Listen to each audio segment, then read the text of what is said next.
Mugamba mutya mwe mwenna abali ku channel yaffe eyitibwa Kyayiti YouTube channel yaffe kyembasaba mugende maaso n'ogyegattako kigenda kuba kirungi nnyo n'ekirala likinga video kati olunaku olwaleero nze n'ensonga yaffe ey'okumanya eddagala baliyita batya lifaanana litya olunaku olwaleero nkwetedde eddagala eriyitibwa mukoweewumbeko olunaku olwaleero nkwetedde eddagala eriyitibwa mukoweewumbeko oba tumuyite akafansonyi ayina amannya abiri ayina erinnya eriyitibwa mukoweewumbeko n'aba n'erinnya eriyitibwa akafansonyi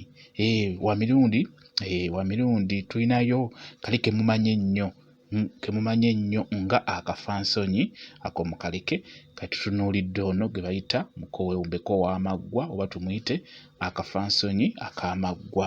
Mukoweewumbeko bw'atyo bw'afaanana mwetegereze bulungi nnyo mulungi nnyo ajjanjabira ddala endwadde eziwererako ddala nammwe abakyala abajjanjabira ddala mu nsonga ezo ze mumanyi ez'okwekolako saaviisi wansi. Okusookera ddala abakyala mumanyi nnyo ku nsonga y'okwefunza mulungi nnyo ku nsonga y'okwefunza akolera ddala osobola omukozesa ofuna obukoola bw'olaba obwo bw'ofuna n'oba ng'omukozesa ku nsonga y'okwefunza. Mukoweewumbeko nga bw'omulaba w'omukonaku obukoola bwewumba bwegatta buba butya ky'oba olaba nga bamutuuma akafansonyi n'ekirala bamutuuma mukoweewumbeko. Endwadde nkugambye nti osobola omukozesa bulungi nnyo mu kwefunza ofuna bukoola obwo osobola okugattamu ke bayita akajjampuni n'obuyenga mazzi bulungi nnyo ne bunoga bulungi n'obusengejja n'oba ng'obutawaaza bujja kukuyamba ku nsonga y'okwefunza. Amazzi ago g'osengezze g'olina okutawaaza wansi ng'ogayingiza munda ojja kuba ofunda bulungi nnyo. Nja kuba mbalaga vidiyo eyo mu nkola y'okwefunza eya buli kika ng'okozesa mukoweewumbeko ng'omugattamu n'eddagala eddala. Ekintu ekirala mulungi nnyo ku bulwadde buno bwe bayita obuko.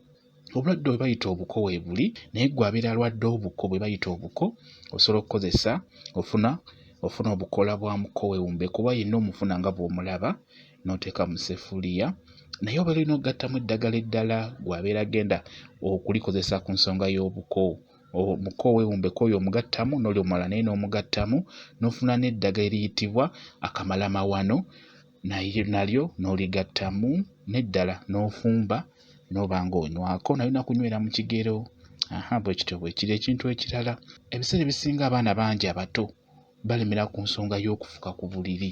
Kati obeera olina omwana afuka ku buliri osobola okufuna mukoweewumbeko oyo yennyini obukoola ofuna obukoola n'ofuna n'emirandira gy'olumbugu oba tuluyita olumbugu lwennyini ekyo akakiira nga kakka wansi ako tukayita emirandira gy'olumbugu ogiteeke ogigatte wamu ofumbe obeere ng'omwana omuwaako abeere ng'anywako mpola mpola anywere mu kigera ajja kubalekerawo okufuka ku buliri bulungi nnyo. Ekirala kalungi nnyo okukateeka mu byogero by'abaana abato naddala abaana abawere.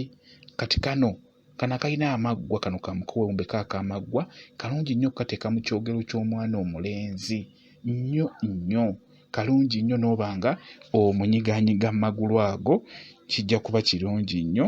Kalungi okukateeka mu kyogero eky'abaana abato abawere kali ke bayita akafansonyi ke mumanye ennyo kalungi okukateeka mu ky'omuwala nnyo ate ne kano kalungi okukateeka mu kyogero ky'omulenzi kaba kajja mukolera bulungi nnyo. Ekintu ekirala kalungi nnyo era mu kujjanjaba akasikonda. Waliwo obulwadde bwa kasikonda. Akasikonda katawaanya nnyo abantu. Kye mulina okumanya nti akasikonda nabwo bubeera bulwadde. Mu kujjanjaba akasikonda ofuna obukoola obwo nga bw'obulaba n'obufumba bulungi nnyo obufuna nga buwerako n'obeera ng'obutokosaako n'obeera ng'onywako gw'alina akasikonda. Ekirungi olinywere mu kipimo naye bw'obeera ogenda okunywa eddagala lino naddala mukoweewumbeko ono alinako obujimbi obwo obutali bulungi obutono obutalabika. Kati w'omala oddifumba eddagala eryo ng'ogenda kulinywa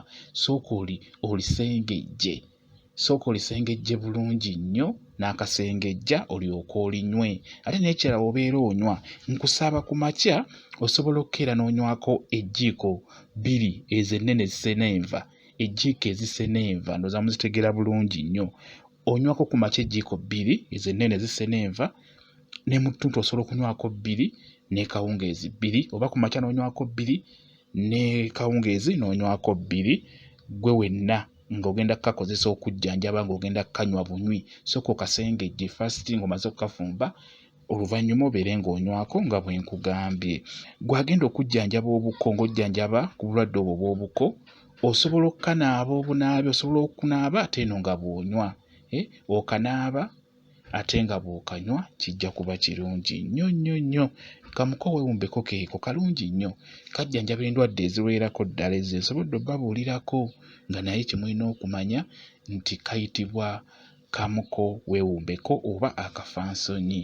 Gy'olina okukasanga okukanoga oba okukafuna, osobola kamera nnyo mu pasikalamu ewaka, kaagalamu nnyo. Ekirala kamera nnyo ku mikutu gino egitwala amazzi oba tugiyita emyala, kamera nnyo ku mikutu egitwala amazzi naye waggulu, ne mu kkubo emabbali kamera nnyo, ne mu kkubo ag'ettaka mu mabbali kameramu nnyo nnyo nnyo, ojja kuba okafuna bulungi nnyo. Nabagamba nnyo nti eddagala erisinga lyagala nnyo okumera emabbali w'ekkubo, naddala eryo ery'omugaso. Bwe kityo bwe kiri. Mwebale nnyo kubeera ku channel yaffe eyitibwa Kyayiti. Kyayiti YouTube channel yaffe. Kye mbasaba mugende mu maaso n'ogyegattako, kigenda kuba kirungi nnyo. Mbaagala nnyo mubeere bulungi, mweraba.